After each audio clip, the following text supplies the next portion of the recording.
तस्वीर दिखाता हूँ, ओम बिरला साहब की है, एक तस्वीर है, जरा दिखाइए। ओम सैनी सर, ये ओम बिरला साहब की तस्वीर है। ये आपको देख करके समझ में आ रहा होगा कि जब किस तरफ देखने पर उनकी कैसी मुद्रा उनकी होती है। ये मैं अपने पहले भी कार्यक्रमों में दिखा चुका हूं, मैं इंडिविजुअल शोज में इस तस्वीर को दिखा चुका हूं, आज फिर दिखा रहा हूं। आप ओम सैनी सर, बहुत साफ समझ में आता है कि जब वो सत्ता पक्ष की तरफ देखते हैं तो क्या गजब खिलखिलाहट उनकी रहती है। ऐसा लगता है कि जैसे एक अलग ही एनर्जी उनके शरीर में दौड़ रही हो, और जैसे ही वो विपक्ष की तरफ मुड़ते हैं ऐसा लगता है कि जैसे सब कुछ, सारी एनर्जी उस दिशा ने शायद चूस दिया उनको पूरी तरीके से।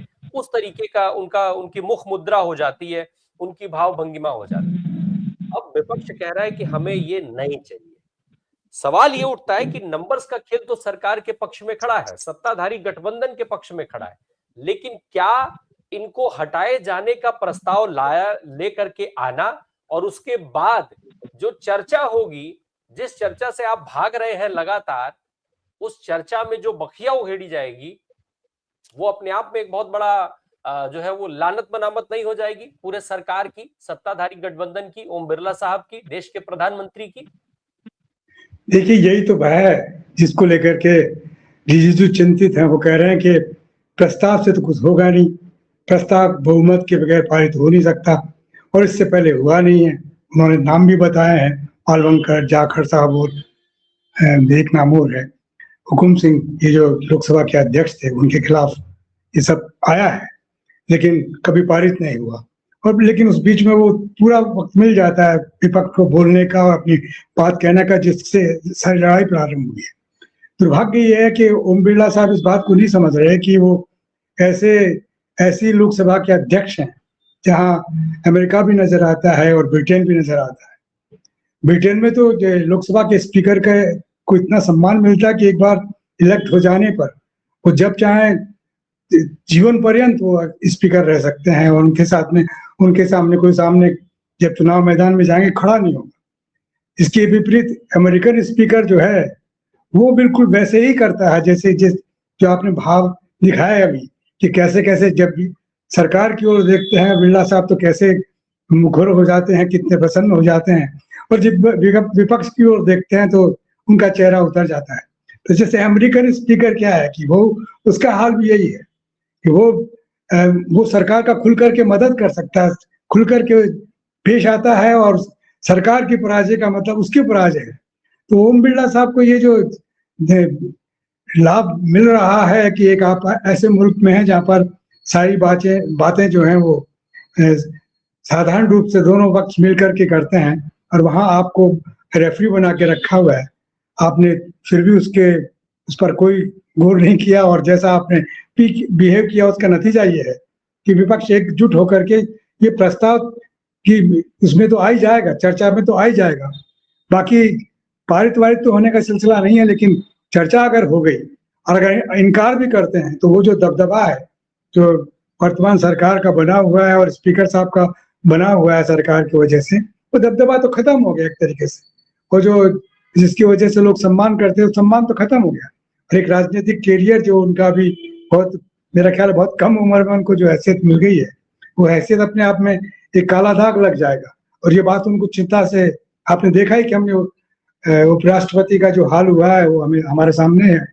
अब अगर इसी तरीके से स्पीकर साहब के साथ में भी घटेगा तो बड़ा दिक्कत दे जाएगा, और वो सोच रहे होंगे कि क्या किया जाना चाहिए, लेकिन वो चूंकि दल से आजाद नहीं है और अपने हिसाब से सोचने की बात वो कर नहीं सकते।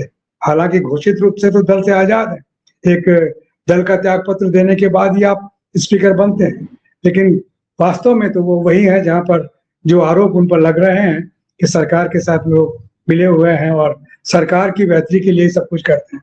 जैसे अमेरिकन स्पीकर करता है, बिल्कुल वो का वही हमारे स्पीकर कर रहे हैं। ये चिंता का विषय है। अब देखिए आगे क्या होता है, ये तो वक्त ही बताएगा, अभी तो कुछ कह नहीं सकते। ओम सैनी सर, लेबर पार्टी ने इस्तीफा मांगा है, हमारे देश में भी ऐसा संभव है? भारतीय जनता पार्टी इस्तीफा मांग सकती है? अनम्यूट करिएगा सर, अनम्यूट करिएगा प्लीज। हो गया जी, हो गया। आप दूर क्यों जा रहे हैं? सोमनाथ जी को देखिए ना। सोमनाथ जी जो मार्क्सिस्ट कम्युनिस्ट पार्टी के लीडर थे, और जब सब सहमति से हुआ कि साहब स्पीकर पद पर रहेंगे वो। तो जब पार्टी ने अपना रेजोल्यूशन पारित करके उनको पार्टी से निकालने तक की बात की, उन्होंने कहा कि मैं कमिटेड हूँ संसद के लिए और संविधान के लिए।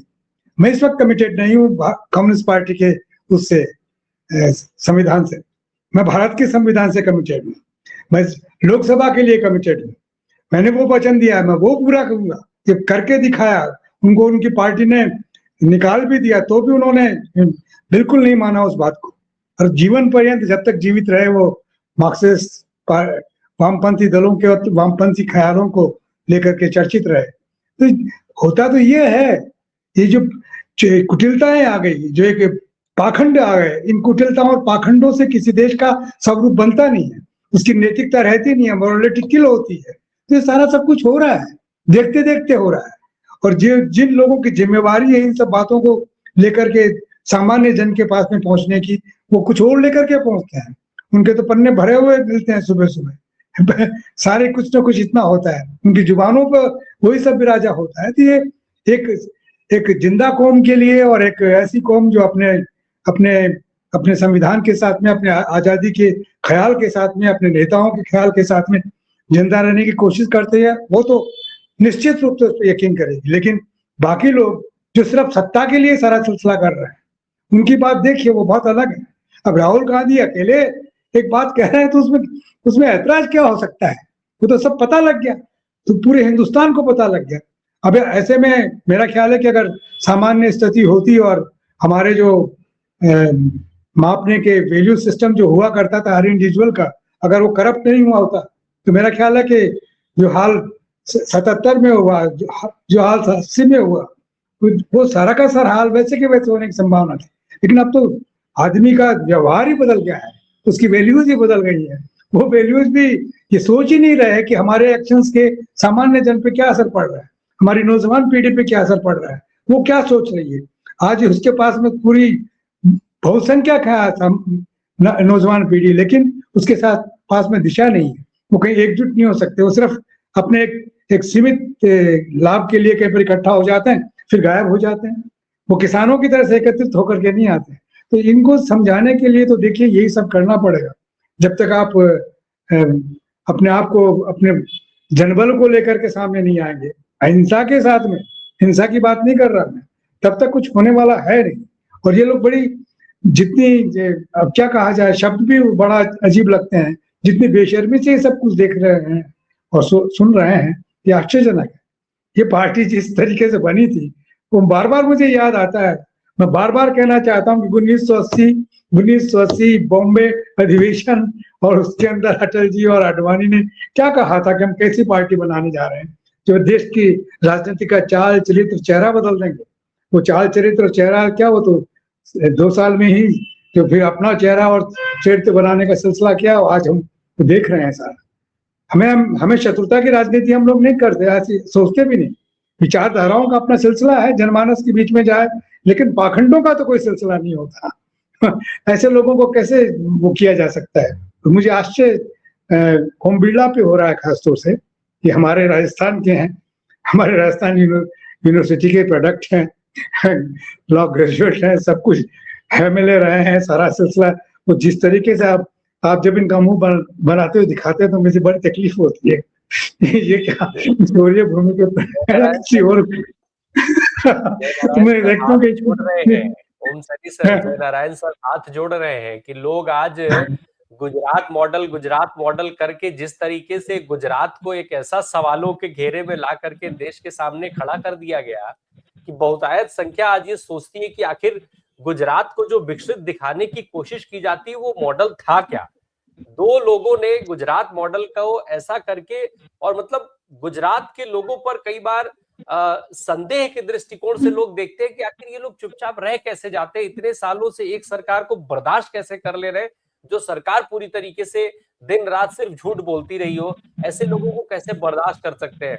वही हाल ओम बिरला जी ने कर दिया कि थोड़े दिन में राजस्थान वाले लोगों से भी लोग कहेंगे भैया जरा एक बार इधर घूमना, फिर कहेंगे एक बार इधर घूमना। तो वो दोनों तरफ से देखना चाहेंगे कि जो राजस्थान के लोग हैं क्या वो दोनों तरफ से एक ही दिखते हैं कि नहीं दिखते हैं। वो जय नारायण सर ने पहले इसीलिए हाथ जोड़ लिया जैसे ही आपने जिक्र किया ओम सर।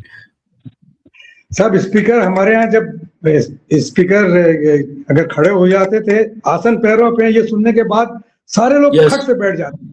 बिल्कुल। और ब्यूरोक्रेसी की हिम्मत नहीं होती थी कि उस वहां से इधर इधर से हिले। ये मैंने देखा है, मुझे तो 11 साल का ही ये चीज समझ में नहीं आ रही, आ तो रही है लेकिन उसको बयान करने का सिलसिला नहीं है। ये ऐसा था नहीं बिल्कुल भी। ये स्पीकर का रोल तो कमाल का होता था, पक्ष विपक्ष दोनों हर जगह सम्मान करते थे, मतलब किसी भी हालत में उनके आदेश की अवमानना नहीं होती थी। अब तो बिल्कुल अवहेलना हो रही है खुल करके ना। और ये जो समझ नहीं रहे, इनके पास में बड़ा बेहतर मौका था मेरा ख्याल है ओम बिरला साहब के पास में।